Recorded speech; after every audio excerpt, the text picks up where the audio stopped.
Welcome to Anti-Moonboy News. I'm your host, Xenu. Today, we're going to be taking a look at the Senate hearing for digital assets led by our favorite, Looney Lummis, and her cohorts. In addition to that, we will be breaking down the latest in the strategic reserve grift that's been ongoing, and taking a look at some Monero news as well. But first, we got some super chats to get to, and actually, we broke the record. We knocked it out of the park, really. I had 7 donations this week. There's so many donations, I actually have to scroll this time. Usually I just take a screenshot. So thanks to everyone that donated. Let's get right to it. The first donation is from xmr.bar. He donates 0.169377733 XMR. Let's hit that air horn. Thank you so much for that donation. He says, roll the dice with Monero at xmr.bar. No sign up. Fully private, provably fair. Jump in now. https://xmr.bar. Yeah, so this is an advertisement, to be clear, but actually the website does look pretty cool. Basically, it's a registration-free betting site where you can essentially play with dice that are rolled, and depending on the sum, you can get a payout. The one recommendation I have for this guy is to maybe put up a table showing the different bets that you can make relative to the sum of dice that you need. So for example, if I were to do the 1.5 multiplier, the odds of winning are 63.69%. Or if I were to do a 6 times multiplier, it would be 14.46% of a chance. Difference being the required amount or sum total. So for the 6 times multiplier, it looks like 26. I'm actually going to do this live right now. I'm going to make a bet, and we're going to check on this later. So hold on here. Let me get an address. Okay. Multiplier. Let's go 6. Bet amount 0.005. All right. Copy this. Transfer. All right. So I just sent that, and we'll see how long it takes for this to complete. All right, and I was able to have the transaction go through. It was pretty much instant. Once the block cleared, I refreshed the website and found out I lost. So I guess my 0.005 XMR has been donated to the xmr.bar pool. Gotta be honest with you guys, I felt a little bit of a adrenaline rush there. No, I don't really gamble ever, but that was cool. So yeah, check that out if you are interested in supporting the ecosystem. Although don't bet too much. I mean, I don't really know these guys at all, but I don't know if they have their pseudonyms attached to it, but you know, if they decide to rug, you know, you don't want to bet like 20 Monero or whatever. Anyways, let's move on to the next one. We got a donation from If, who donates 0.34016611 XMR. We're hitting the air horn again. Oh, this is awesome, guys. Thank you so much for that donation. And he says, that's the kind of news I was lacking. Thank you for knowledge about blockchain analysis and for tips on XMR node config. Cool, man. Can't express how valuable info you're sharing. Well, thank you very much, If. I appreciate that compliment. Yeah, man. That node config video, I have to post that on like Reddit or something. I feel like I need to get that out so more people can view it. I think that was probably the most needed video I've made so far. I mean, just because of how bad the node education in general is, and you add on top of that just how bad Tor education is. So that config, yeah, I've been getting a lot of very positive comments about that, so I'm really happy it helped you out as well. And yeah, I'm telling you, these comments really, they keep me going. They give me energy, so I appreciate that a lot. Moving on, we got a donation of 0.017 XMR from The Future. He says, just started watching your new video series. Cheers. Any chance you can start an Odysee account? They are the most pro-freedom, centralized platform and super based. They just told Stripe to go F themselves when they demanded unreasonable surveillance. Well, lucky for you, I'm already uploading my videos on Odysee. Just search Anti-Moonboy, but yeah, all my videos are on there. So, you know, actually, once I get my website completed, I'm gonna have to go and like update all my YouTube videos with links to Odysee, Rumble, as well as my website. I haven't been doing that, but I realized that, most people don't realize I'm also uploading my videos on those websites.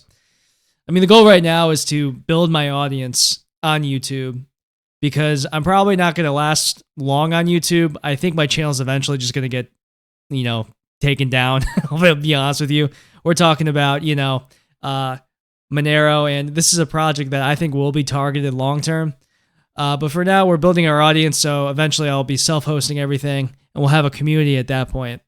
But unfortunately for now, I have to stay on YouTube. I'm basically censoring myself so I don't get banned quicker than I probably would. I mean, I don't know. We'll see what happens. But the plan is not to be on YouTube forever. I do want to just have eventually people just go to my website and communicate with me through that channel. I probably should also make like a Mastodon or something on like a decentralized Twitter as well. But for now, I'm just on Twitter if you are into that. So anyways, thank you for that donation. All right, next up we got Anon. He donates, or she donates 0.04660701 XMR. All right, screw, I'm hitting the air horn for that. I can't get enough of that air horn. What can I say? Anyways, they say, just wanted to say that it was my first time listening to your show and think you're doing an awesome job. Very concerning that nobody is talking about the OSSpeed issue, and I'm glad that I'm not the only one who thinks XMR has been infiltrated. Well, thank you very much, Anon. Yeah, I mean, the whole OSSpeed thing last week, I was pretty pissed off, I think you guys could tell. And the good news, though, is that at the Monero Research Lab meeting last Wednesday, they had a discussion, and it looks like they are going to be making a blog post about OSSpeed. I don't know. I actually haven't even checked any Monero stuff today. I'm assuming they haven't posted it yet because I probably would have seen it. But yeah, so I think me rattling the cage had something to do with that. Maybe that's just my ego, but I feel like I was one of the vocal people, bringing this up. So I'm happy that at least they are reconsidering that. So that's pretty cool. And yeah, I mean, regarding the concept of infiltration, whenever I hear that word, obviously you think of like law enforcement infiltration, which has happened to open source projects in the past, and any type of ideological movement. Is that happening to Monero now? It's hard to say. There are probably members though that are working for law enforcement. I wouldn't be surprised. This is kind of what happens when you're dealing with these types of movements, especially movements that are, libertarian in nature, right? We are pro-freedom, pro-privacy. Government does not like that. Obviously. I think, though, the infiltration is more so with Moonboys. I do think that there are a lot of Moonboys in the Monero community, more Moonboys than people would like to admit. And that is really going to be the challenge for us going forward because, yeah, they're out there and they're part of the community. And sometimes you got to be a dick and say, hey, stop being a Moonboy. And yeah, it's going to ruffle feathers, but I really believe that that type of gatekeeping is necessary to preserve the culture that we have here. And so far, we've done a pretty great job of preserving that culture. But, if we get some green dildos, it's going to be hard to keep that vibe going because you're going to have people who don't really care about the ideology coming in. And once those snakes start, coming into this project, it's hard to get them out. I mean, just look at Michael Saylor today and how much power he has relative to other people. I mean, this guy doesn't care about digital cash at all. And yet they can't chase him out, right? He's got too much power. It's crazy. So I don't think XMR is infiltrated necessarily, but I'm starting to see signs of Moonboys having a little too much sway. All right, so that's all I'll say on that issue. But thanks for the donation.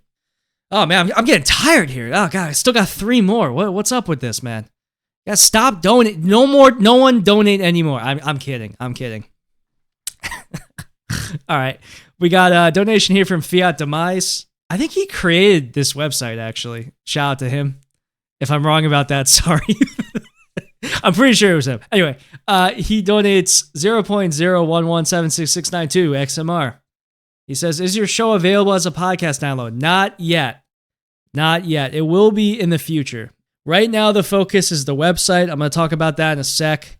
And then once I get the website running, I will be looking to self-host a podcast, and I'm going to be doing stuff with that. So stay tuned for that. For now, it's just going to be on YouTube, Odysee, and Rumble. So you can keep tabs or start an RSS feed through that. And then once my website's live, you can do that. And then soon I'll have a podcast. So come back to me in like a couple weeks. Next up, we got Nihilist. He donates 0.01075 XMR. He says, sup, man? I just saw your brief video on opsec in Attack of the Poison Outputs, episode 25. Thanks. He says, hit me up if you'd like to present my opsec blog at, and he has a blog, an onion link here at blog.nowhere. And then, random letters. It's a hidden service. And then he says, I could perhaps dive in to give an introduction to it. Well, thanks very much for the donation. I'm not going to be having anyone on this podcast anytime soon. I want to really just have this podcast be me, mostly because that's just how it is. But I do appreciate you giving me that link. And I for what it's worth, I did look into it. So here is the link pulled up. And this guy, these are all different articles, by the way.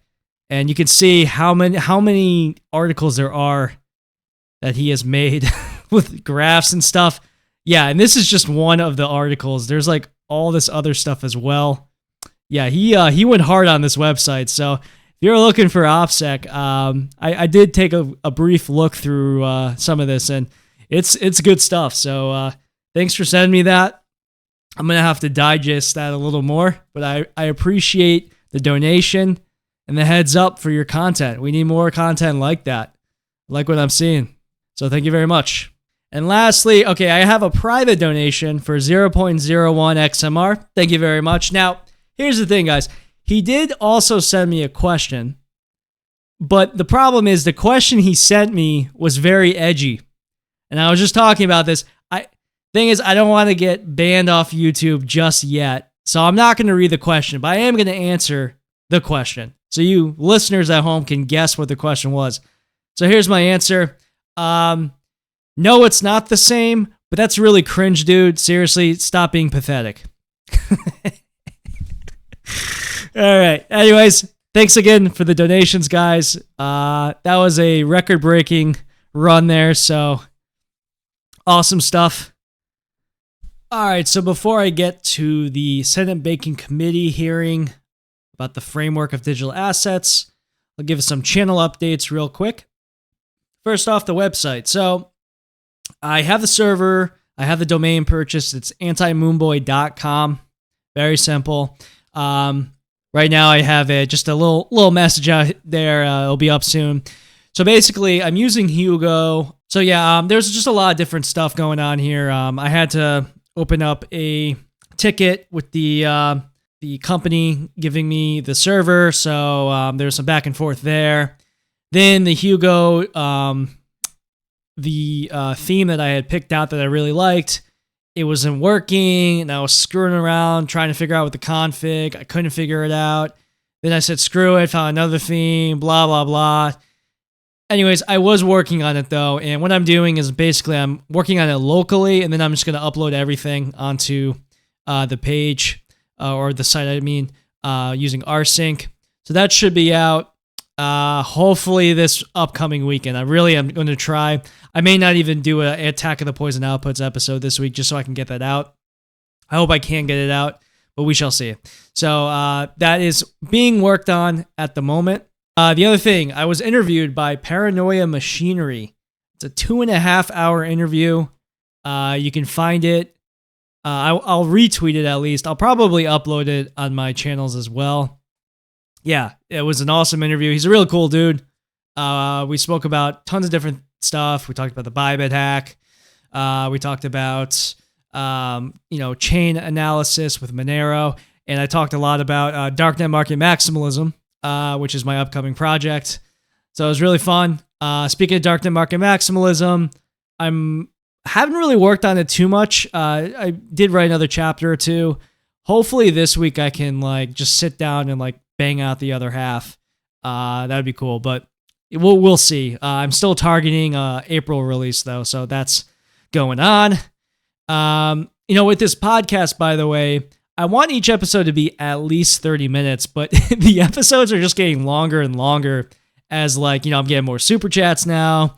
And the news is especially crazy now with all the strategic reserve nonsense. And a lot of people aren't being skeptical of it as they should be.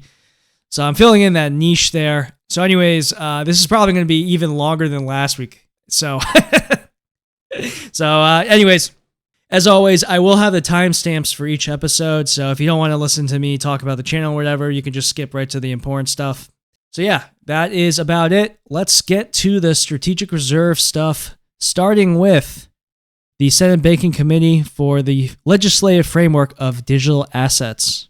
So yeah, this was the first meeting run by Looney Lummis, our favorite senator.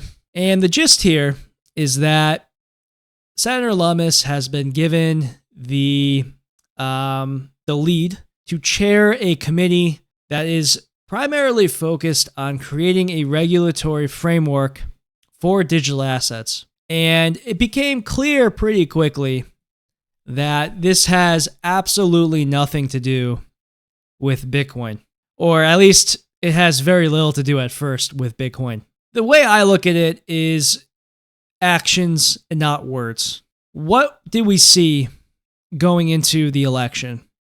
We saw a historic amount of lobbying from the cryptocurrency economy. And that is what is playing out right now. We have Trump tweeting about a strategic reserve with complete shit. We're going to get to that in a sec. And we have a mindset that is developing of wanting to have and capitalize on America business thriving in this cryptocurrency economy. And as we are now about to see, we are having a push for the legitimization of stablecoins. This banking committee, pretty much all they talked about was stablecoins. This entire hour, 40-minute hearing was only about stablecoins. I think they said the word Bitcoin 3 times. It was all in the first introduction by Senator Lummis. She shilled Bitcoin, and then it was straight up talking about stablecoins. Now, the positive thing here is that I do think it would be nice to have a regulatory framework for cryptocurrency. So that is the only positive thing that can come out of this, especially, looking at Samurai Wallet. These guys arrested, even though they were following the framework that they were given to a T. So it would be nice to actually know what the hell is going on. If the government's even going to follow those rules, I don't know, but at least we'll have something that we can put forward. So that's the good news here. The bad news is that while CBDCs are gone, they're just being rebranded. They're being rebranded as stablecoins. I gotta give them credit, man. Evil people are really clever. Okay? And the government, man, they are clever. They saw that people did not like CBDCs, right? They saw that people did not like CBDCs. They figured out, okay, we got to rebrand this. Hey, here's what we should do. They're already using stablecoins. They already like Tether and USDC. How about we just target those with regulations? It's brilliant, actually. It's a perfect backdoor because people already are using these. And for what it's worth, stablecoins are actually used. I talk a lot about how cryptocurrency is not used, right? And how it's all speculative. Stablecoins, they're actually being used. And they're being used a lot in, third world countries of people who don't have access to dollars. They just use stablecoins. And this is being noticed. I actually read an article the other day about cartels. They're laundering money with stablecoins. They like stablecoins because they're not volatile. It actually makes a lot of sense. So the United States government is honing in on this, and they're saying, hold on, how about instead of making our own currency, we use what already exists and just have them do the work, and we can just regulate it. If you were to lock me into a room and say, all right, Xenu, I want you to figure out how to get people to use CBDCs, I would have never come up with this. So yeah, they're clever. These people, they know what they're doing. And what they're doing is they are Trojan horse putting on CBDCs for all of us. And they're going to get their way. There's some interesting things that are going to come to light as I'm going to show you. We are going to play some clips. I've never actually played clips on the show, but I think this is now is a better time than any. And I'm going to be reacting to said clips as well, because there's a lot to digest here in this hearing. So anyways, kind of just skipping around here. Hold on. I'll put the volume on. Ugh, God. Sorry, that might have been a jump scare for the people watching the video. I'm now showing Senator Lummis and her deformed face. Anyways, Lummis opened it up, talking about why we need the hair. Like they basically did opening statements, and Lummis is the chair. There's really not much to go over here. And the people she had there was one guy who was representing Kraken. They had some legal policy guy. I forgot the other guy. There's another guy. I think there's like a third guy. And then there's a lady. And that lady, I do want to highlight. Her name is Jai Masari, right here. And she's one to look out for. Now, the thing with her is she is the CEO, she's high up in this company called Lightspark, which I have never heard of before. And Lightspark basically is a Bitcoin Lightning wallet that is sending stablecoin payments. So basically, it's Venmo. It's Venmo. And here's a little demo of what they're trying to do. And in the demo, they're showing somebody sending dollars to somebody in Mexico. And when they send those dollars, it automatically swaps into pesos. And it swaps right to the Mexican currency instantly. So it's literally Venmo, right?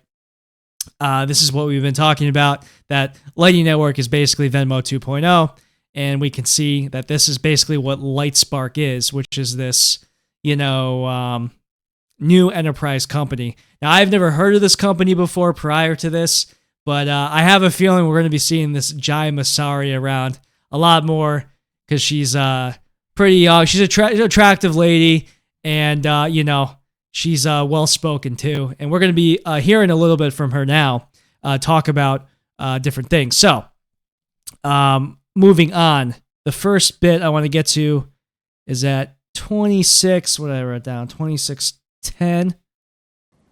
Third, we should use stablecoin legislation as a way to level up our approach to financial crimes and compliance and privacy. The industry has built new compliance tools, including chain analytics and technology to freeze or block stablecoin transactions to meet BSA requirements that have long applied to stablecoin issuers and those providing money transmission services using stablecoins. Similarly, the industry is developing new tools to address privacy considerations raised by on-chain transactions, which can reveal sensitive information about consumer and business payments and can put user privacy at risk. These tools are a critical way to advance new and better technologies for better, more efficient, more informative, and less costly financial crimes and privacy compliance. While these technologies are designed to benefit stablecoin use, they can also be leveraged more broadly in crypto and even in traditional financial services. Stablecoin legislation should set strong and clear standards for illicit finance and sanctions requirements. It should also provide for time, flexibility, and incentives to develop new and better ways to address these requirements. So yeah, there's a couple pretty interesting things that are mentioned here. The first, of course, so just to give us some context, she's giving reasons why regulations for stablecoins are important. And her third reason, which is the reason I'm, focused on, is of course regarding illicit finance. So she brings up the fact that, we have now developing tools, chain analytical tools that we can use to help fight against illicit transactions. But of course, these people are really smart. They're very creative at getting their way and encroaching on privacy. So then she talks about how one issue with, blockchains is the fact that privacy is an issue. So she's saying that, well, in addition to us having these chain analytical tools, we also want to have privacy for the consumer. What she's not telling you, though, is you're not going to have privacy from the man, right? You're not going to have privacy from the government and probably from the companies who are going to be selling your information. She mentions that these tools are a critical way to advance new technologies. It's kind of interesting because the way this is being framed for the average person is that this is actually going to improve cryptocurrency. Instead of having this situation where everything's volatile, we'll have a situation where it's basically what we've already been using, but it's something that we can send to anybody around the world instantly and have it just instantly transfer into that currency that person's using. Like, how is this different from a CBDC? It's not. So yeah, this company Lightspark, I have a feeling they're not going to go away anytime soon because this is what the government's trying to pivot to with regards to cryptocurrency. They want to create a situation in which people want to use this. Because what's the difference between this and Venmo, right? Well, this gives the government more control. And it's not just the United States government, it's every other government as well. So one other thing that Jai Masari had mentioned was regarding BSA requirements. So let's listen in to a little more about that. And how this would work under the Genius Act. So as I understand it, the Genius Act would extend these obligations under the Bank Secrecy Act to issuers of payment stablecoins. Is that how you understand it? That is correct, yes. Okay, and so then under this legislation, what would happen? What would happen once a payment stablecoin is issued on the public blockchain? What happens to those Bank Secrecy Act obligations once the stablecoin is issued?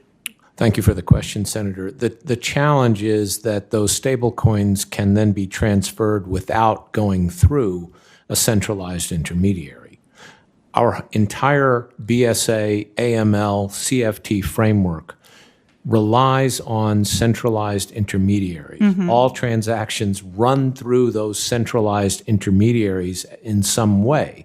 And so we've imposed obligations on those intermediaries, banks and others, to do the compliance checks that we want. Stablecoins are very different in that once they've been issued, they can be transferred, exchanged for other crypto assets, without going through a centralized intermediary. So we have to sort of creatively rethink how we achieve these goals. And I think that includes extending the regulatory perimeter, if you will, but also looking at a lot of other creative measures, requiring stablecoin issuers to aggressively monitor transactions and freeze stablecoins, looking at ways to design the smart code of a contract so that a transaction doesn't go through unless someone has effectively been cleared by an appropriate authority.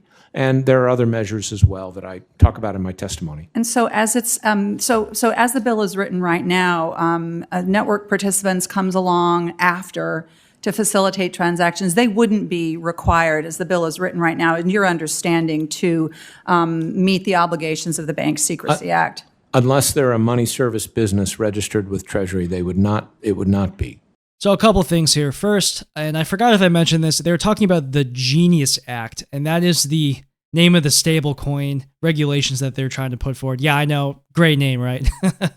But anyways, what they're basically saying is they want KYC on everything. So they're vocalizing their distrust in the fact that people have to provide KYC at these exchanges, but once they leave the exchange, they can do whatever they want. And this confuses them. They don't understand why would someone want to do that? Why would someone not want somebody snooping around my finances, right? They're just baffled by this, right? So what they want is control every step of the way. And of course, they're framing this as, well, we want to stop illicit finance, right? Oh, well, we want to stop the bad guys from doing bad things. But everyone else with even one brain cell can figure out that, oh, they want this so they can actually snoop on our finances and control and sell our data, right? That is exactly what they've been doing. That's what they're going to keep doing. So I think the game plan here is to use their chain analytical tools as well as regulatory pressure, and they're going to go to these different stablecoin producers and say, hey, listen, if you guys don't follow these regulations, we're going to come out after you with the DOJ. And guess what? Everyone's going to bend the knee. Like this is actually a really smart way of going about this whole process. People are already using stablecoins, so they're not going to stop using them. And if we get more and more user-friendly stablecoin, apps and stuff like that, I can see people actually using that, right? Relative to, Lightning. No one uses Lightning because no one wants to spend their Bitcoin, but people want to spend their dollars. And so this actually makes sense that this would become adopted relative to, Lightning Network. So anyways, yeah, this is more of a glimpse of what we're going to see in the future with this KYC only situation. And of course, also a situation that is against self-custody, because they do not like anything that involves you having your own control over your own finances. Because the thing they hate the most is the fact that once the stablecoin leaves the exchange, they can't do anything about it. This is an attack on self-custody. It's an attack on having wallets that are not linked to a KYC exchange, and it's an attack on cryptocurrency not linked to KYC. They want a KYC-only future. So yeah, to expand on the clip we just watched, we have another one here where they bring up self-custody, the fact that you can leave the KYC exchange and do a number of hops, and they even mention the evil Russians and Hamas potentially using this to avoid sanctions. Let's take a listen. Operators, issuers are actually doing KYC. I think, Mr. Mossad, you've mentioned that. But I'm still trying to understand that there are, even if they do KYC from their time as an issuer to they convert back to a fiat currency, in that transition, there's some potential challenges. I think you and your comments have addressed that. Could you all address that? I'll start with you, kind of like the enhanced monitoring of the blockchain during that transition. Sure. It's a bearer instrument, Senator. So a stablecoin issuer issues the stablecoin, although in some cases it licenses a third party to do that.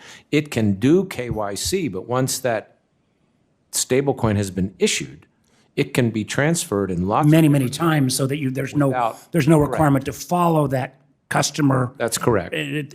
Because again, as you said, it's a bearer demand. And I can transfer it from a self-hosted wallet to another self-hosted wallet, and that can happen several times. And that's why we've seen these things be used to evade sanctions and for money laundering by Russian smugglers, by Hamas, and by others. Will others comment? Because listen, I want to get to a regulatory framework that works, but I have seen, echoing what others have said, from the classified side, oh my gosh, a whole bunch of bad stuff. So help me figure out, and I recognize some people, the anonymity and the disintermediation role that blockchain plays, but how do we put some minimum protections from issuer all the way back to conversion to fiat? I'm happy to jump in, Senator. There's not really much more to add here, right? They want to watch from going to point A to point B, and they're concerned about anonymity. It's all playing out in front of us right here, and this is exactly what we've been talking about on this program. At the end of the day, they don't want to be in a situation where they cannot trace something. That's really it. And with stablecoins, it's more notable because this is based on dollars, and they want to control their dollars as much as possible, especially if they're going to put their endorsement behind something like this. So for them, having the dollar not be controlled is really, really bad. And that's why they want to have regulations around stablecoins, which will force these companies behind these stablecoins to bend the knee. So next up, we have Jai Masari. She also answers the question, and her answer is pretty interesting. Let's give it a listen. I'm happy to jump in, Senator, for a moment. I agree with you. I think the risks to stablecoin markets, issuers, and to be honest, the use of stablecoins at all as a true means of payment is dependent on our ability to get it right when it comes to combating illicit finance and enforcing sanctions. I think everyone must agree with that. I think, as Chair Massad was saying, when a stablecoin issuer sells stablecoins into the market, they are KYCing everybody that they're directly transacting with. That's one place KYC happens. You're exactly right that when transactions happen between self-custody wallets, there isn't KYC obligations on those, and so those can happen without KYC, but there is an immutable on-chain record of those transactions that can be monitored not only by the issuer, but third parties, including law enforcement. And I think that happens quite a bit today. And then But isn't there that process of the mixers where you can, following it through that path, you may still have the blockchain to follow the entity, but you may not know who really that entity is without a KYC next to it, right? Absolutely right. I think people can use a variety of different technologies to on purpose obfuscate their financial transactions. I think that's true on blockchain. That's true in traditional financial and payment services as well. I think it's a really important issue. And I agree that we need to continue, as the industry has done, to continue to develop new tools to address these issues. I think one other piece is when KYC happens is when a user transfers a stablecoin to a custodial wallet, so an exchange, another wallet service. That's another point of KYC, right? So the gap, I think, is largest when you're talking about unhosted wallet transfers, and in some sense, it's like slightly better than digital or slightly better than paper cash in this sense, right? Because there is the on-chain history. Right. Is Fair it enough. sufficient? Should we be satisfied?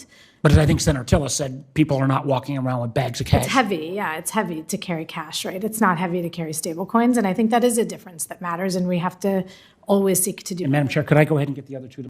So here we actually get a question about mixing services and like obfuscating and this and that. And this is what they're concerned about. I'm beating a dead horse here, but at the end of the day, they want a confirmation that this can be controlled. And right now, they don't have that confirmation. And that of course, frightens the government. So the elephant in the room here, of course, obviously this is a Monero-loving channel, right? They're not going to say the word Monero. Instead, they say mixers. Traditionally, this has been known how Bitcoin obfuscates itself.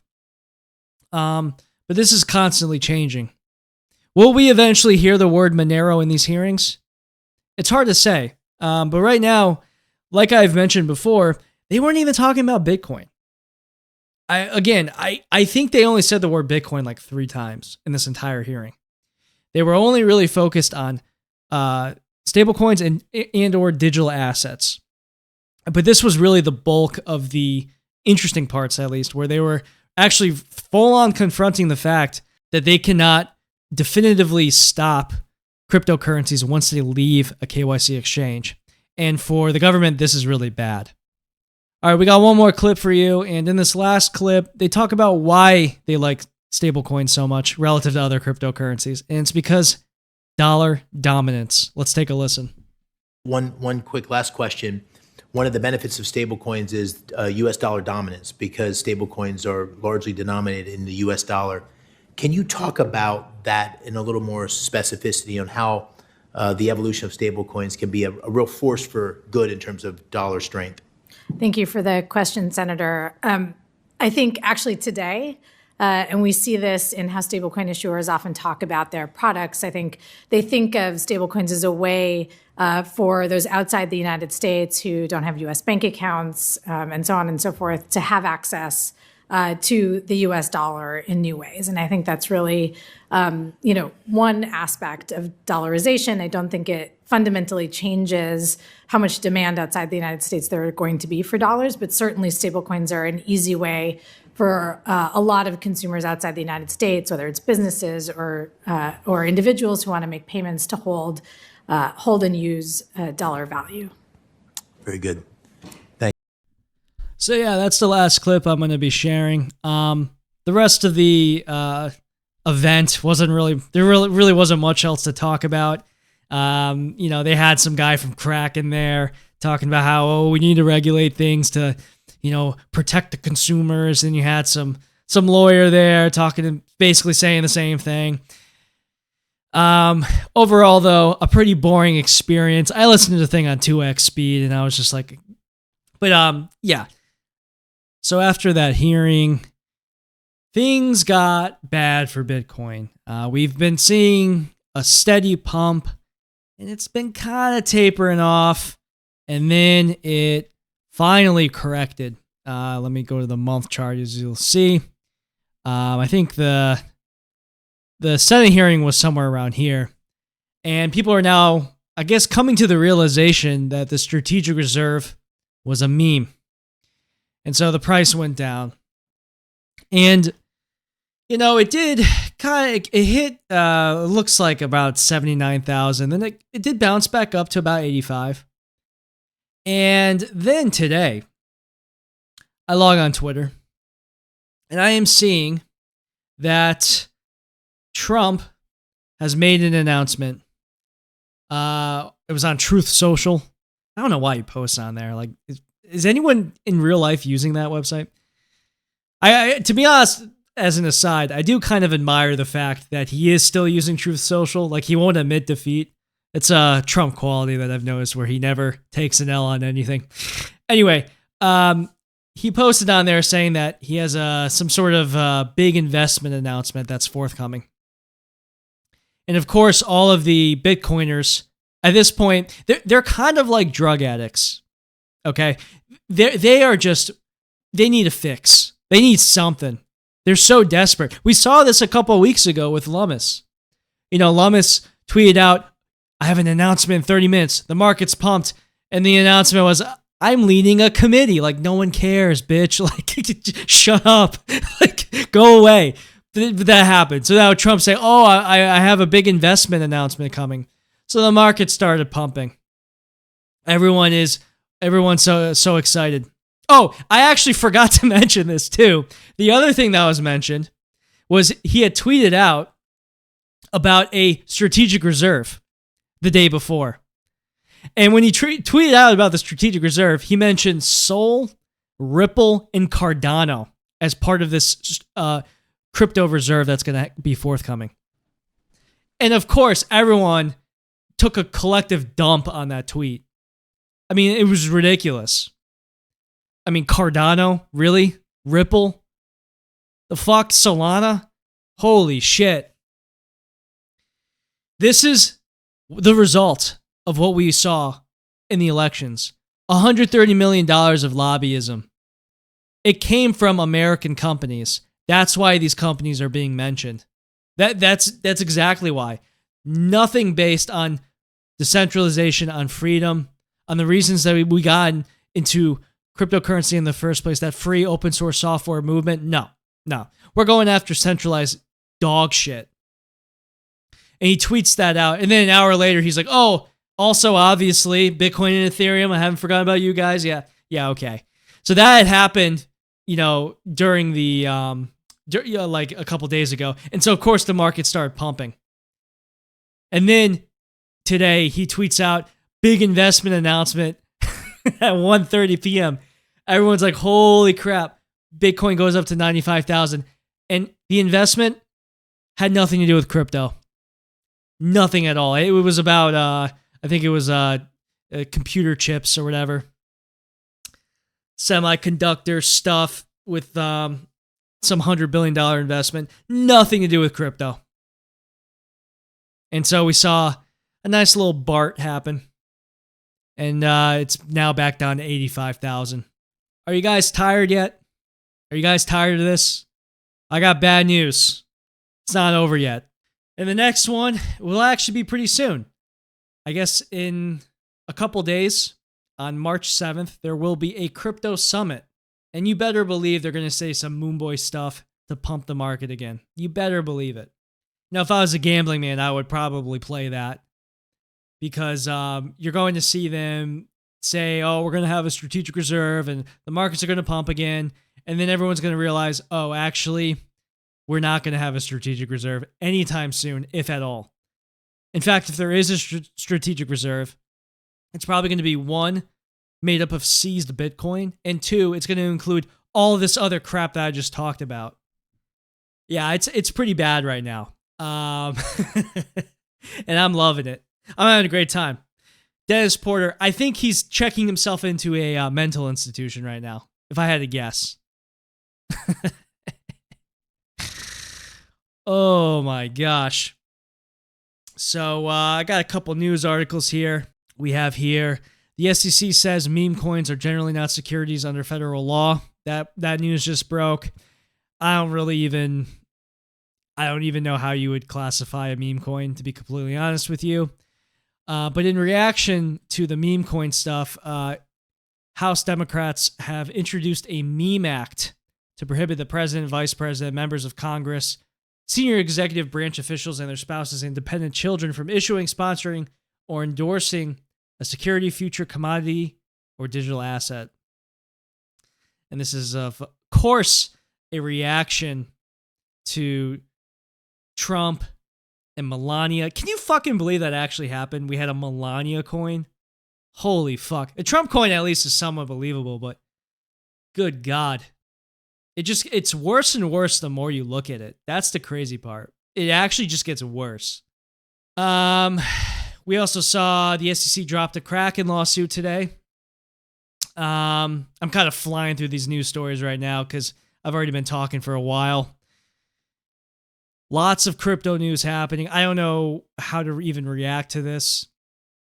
Probably this just has to do with relaxing regulations, but as we have already seen, the regulations are all still up in the air. But one of the guys at that Senate hearing was actually a member of Kraken, so they're definitely involved with lobbying with the government, so it's not too surprising that they dropped the case. Now, I do have a tweet here from Peter Schiff that I want to point out. He says, the crypto market was in freefall. Trump announced a bailout by creating a reserve of these supposedly valuable assets. If the government buys, the market will resume its decline once it's done. Then, the government can never tap into those reserves without crashing the market. And he's right. And it's not only the government, if they do create a strategic reserve, I'm still very skeptical of that. If it is, it's probably going to be investing in American companies, whatever. Or in the case of Bitcoin, it will be civil asset forfeiture, as I've covered previously. But look at Michael Saylor. You know, if Michael Saylor starts selling, the market's going to crash. And I think that's going to happen, to be completely honest with you guys. I can absolutely see that happening. And once that does happen, I mean, it's going to be ugly. It's going to be a bloodbath. You know, what happens if Bitcoin does not even break 109 again? What's that going to do to the bull opinion of Bitcoin? It actually could happen. Now, we'll see how the crypto summit plays out. You know, I think this is going to be the last hurrah. I think they're going to go all out with Moonboy stuff. But, you know, if they're not able to rally the troops here, man, it could get ugly. I think Michael Saylor's at what? A 66K average buy? We're starting to get kind of close to that. I mean, if we dump below that, you watch out. Let's get to some maybe positive Bitcoin news. It looks like Utah has a good chance of passing a bill. Now, I don't know what this bill says.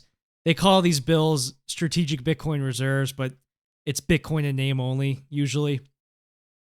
Oftentimes, these bills have to do with more like digital assets. I didn't actually look up the bill, but Utah has a good chance of passing it, it looks like.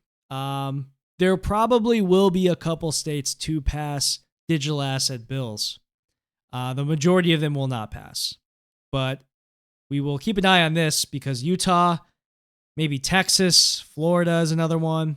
I could see these states passing Bitcoin legislation. And overall, like, at least legislation, like, protecting the rights of people using digital assets, I absolutely support those passing. And I have seen a few of those introduced, at least. I think that's a step in the right direction, especially if it's pro-privacy. Of course, though, a lot of these regulations are about stablecoins and about, terrible shit. I don't know how else to say it. So anyways, but yeah, that's enough talking about strategic reserve stuff. I think I've talked myself out of it. All right, moving on. Some funny news. There's a chain analysis blog entry, and I'm not going to open the link, but basically, chain analysis comes out, and they have a report on cryptocurrency, and they say in the report, quote, the popular privacy coin Monero, although an increasingly important part of the darknet market ecosystem, is not included in the analysis for this report. So here you have this chain analysis company. All right, actually, I'm going to open up the report. They're releasing a report here called 2025 Crypto Crime Trends. Illicit volumes portend record year as an on-chain crime becomes increasingly diverse and professionalized. And they're not even covering Monero. Holy shit. And these guys get like tons of money from like the government and like, ugh, what a complete fraudulent company. Hilarious. Gotta give them credit though. They're swindling these boomers, these dinosaurs over in Congress who have absolutely no idea how any of this works. And it's hilarious. They're like, yeah, there are people using Monero, but we're not covering that. Yeah, because you can't. Crazy. Here's some other Monero news. We have here Retoswap had over $3 million worth of Monero exchanged in 2025 already, which has broken all of 2024's total volume. In February alone, over 2 million USD worth, which is about 8,600 XMR, was exchanged peer-to-peer using the untraceable digital cash Monero as base currency. Unbelievable stuff. Yes, definitely check out Reto. I've used it. It's a good time. Really easy to run. It's got Tor built into it. I'm eventually going to like make like more user-friendly like beginner videos. That's probably going to come in the summer. And I will be having a video breaking down how to use Reto. But yeah, it's really grown recently, which is freaking awesome to see. All right, next up, Cuprate. Now, I talked about this a couple weeks ago. Cuprate had a super fast sync. Well, it's gotten even faster. Recently, Cuprate synced the Monero blockchain from block 0 to the current block height in an hour and 50 minutes. I mean, this is unbelievable stuff. I'm excited to try this out myself. I have not yet. Yeah, apparently bandwidth is really the limiting factor here. But I guess this new implementation, it's written in Rust, it just works better. So hopefully we can, pull some of these over to the existing implementation we have in C++, the Monero daemon, because seems like whatever they're doing is going really well. So keep an eye out on that. Here's some statistics from mynymbox, where they show their payment statistics for February 2025. Monero at 56%, number one. We got Bitcoin at 24%, Litecoin at 12%, and Lightning at 4%. I gotta be honest here, that's not that bad for Lightning. So shout out to them. They're at least at 4%. Getting mogged as usual, but hey, 4%, respectable. Future of money, by the way. All right, so a couple more Lightning Network updates. Now, this was a report that was released this week. I was going to talk about it in this episode and do a whole segment on it, but the Senate hearing kind of took on a whole section of its own. So I'm going to do this next week. But Lightning Network usage was terrible, and they wrote a report on it and tried to make it look good, which is hilarious. So I'm going to be covering this next week. And another thing I saw that was tweeted out by Tuxedo. Basically, there was a service called Lifpay, and they are shutting down shop because of regulatory requirements. And I think a lot of these Bitcoin services are going to follow suit over the next year or two as regulations become more defined. And these Lightning Network services can be seen as allowing criminal activity to happen. Really the only reason they haven't been targeted more is because no one uses Lightning Network. That's why Samurai Wallet was targeted, because people actually use Samurai Wallet. Now, the last thing to talk about this week, RIP to Mozilla Firefox. If you've noticed, I'm using Brave right now. I've made my switch, I guess. I haven't even hardened this yet. Yeah, I mean, this one hurts, man. I've been using Firefox now for like over 20 years. Been using it forever. And, the thing about browsers is that you kind of have to just assume you're being tracked. I say this kind of a lot. If you're using a smartphone, you kind of just assume it, even if you're doing best practices, right? If you're just like using technology, you have to just assume you're leaking data somewhere. But with Firefox, I had a good setup. It was hardened. I'm not saving any cookies, doing all the right things. Yes, I'm using Twitter right now, so I'm using JavaScript. I don't go that far into it, but Firefox did what it was supposed to do. It ships with many implementations of Linux. I've always been a supporter of it. But this past week, for those who don't know, they ate complete shit. They basically came out and said that they are selling data. Here is the quote here. When you upload or input information through Firefox, we hereby grant us a non-exclusive royalty-free worldwide license to use that information to help you navigate, experience, and interact with online content as you indicate with your use of Firefox. Why the hell would you do that? like you're basically taking everyone who cares about your project and just shitting on them. But yeah, this is what happens. Seems like eventually every company gets cucked. And unfortunately, Firefox is the latest one. They've never had a terms of use, as far as I know. This was a recent thing. And it's just, I don't get it, Well, I do get it. I think they're doing some AI stuff, and they want to use data. They may have already been doing this. Who the heck knows? And I saw that they updated it due to the backlash, But yeah, it's kind of like they're not saying that they've started selling our data. They're just no longer specifically saying that they're not doing that. And that's just as bad. So anyways, here's to you, Firefox. I guess I'm going to have to start using Brave now. I don't know. There's not really that many good options. And it's actually pretty funny. I've been lurking discussion of people debating about where to go next. There's LibreWolf, which is like a fork of Firefox, but they're all like against any like slightly right-leaning opinion, and they're like banning a bunch of people. It's super cringe. I don't know. I guess I'm gonna just be Brave now. Maybe I'll go to Edge. Maybe that's where I'll go. I'll become an Edge maxi. Okay, that's the end of the episode. Thanks for sticking around. This was a good one. Check out my interview with Paranoia Machinery. That was a lot of fun. It did just drop. I saw on Twitter, so check that out. And yeah, guys, appreciate all the support, all the donations. As always, go to xmr.chat.com/Xenu, and you can send me a super chat, or you can donate to me directly. Check out the description box for the link. And thanks for the support, guys. See you guys next time.